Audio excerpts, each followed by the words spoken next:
ડભોઈ 17 ગામ પટેલવાડી ખાતે પોલીસ અધિક્ષક વડોદરા ગ્રામ્યના અધ્યક્ષપદે શાંતિ સમિતિની બેઠક યોજાઈ।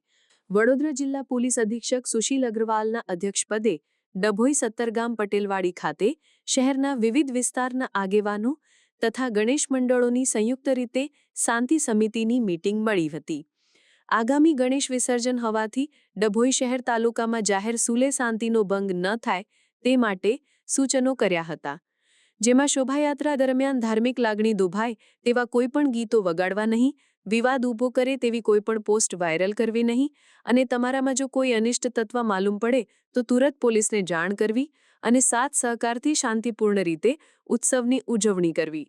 કાયદો વ્યવસ્થા જાળવવા માટે પોલીસને સહકાર આપવો। ત્યારબાદ ડભોઈ વિભાગીય ડીવાયએસપી આકાશ પટેલે પણ તહેવારો શાંતિપૂર્વક ઉજવાય તે માટે માર્ગદર્શન આપ્યું હતું। તેઓની સાથે એલસીબી પીઆઈ, એસઓજી પીઆઈ તથા ડભોઈ પીઆઈ કેજે ઝાલા દ્વારા તહેવાર શાંતિથી ઉજવાય અને કાયદો વ્યવસ્થા જળવાય વગેરે જેવા સૂચનો કર્યા હતા અને તમામને આવકારી શુભેચ્છાઓ પાઠવી હતી।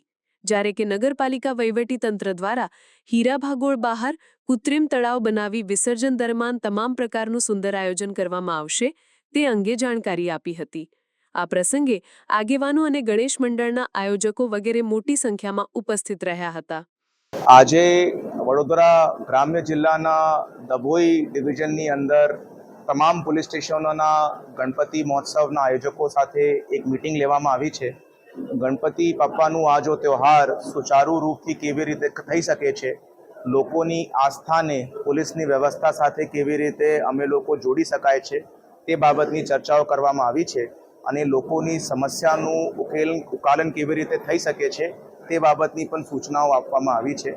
ગણપતિનું આ જો તહેવાર છે તે દેશભક્તિના મૂળભૂત હેતુથી ચાલુ કરવામાં આવ્યું હતું અને એ કેવી રીતે અમે લોકો આ તહેવારને દેશભક્તિના મેસેજ સાથે દેશના યુવાનો સાથે દેશની પ્રજા સાથે જોડી શકાય છે તે બાબતની ચર્ચાઓ પણ કરવામાં આવી છે।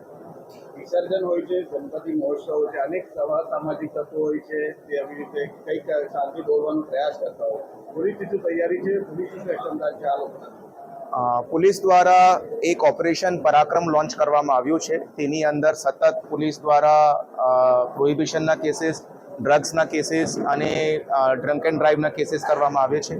કાલે રાત્રે જ વડોદરા જિલ્લા પોલીસ દ્વારા 208 જેટલા ડ્રંક એન્ડ ડ્રાઈવના કેસીસ એક જ દિવસની અંદર કર્યા છે।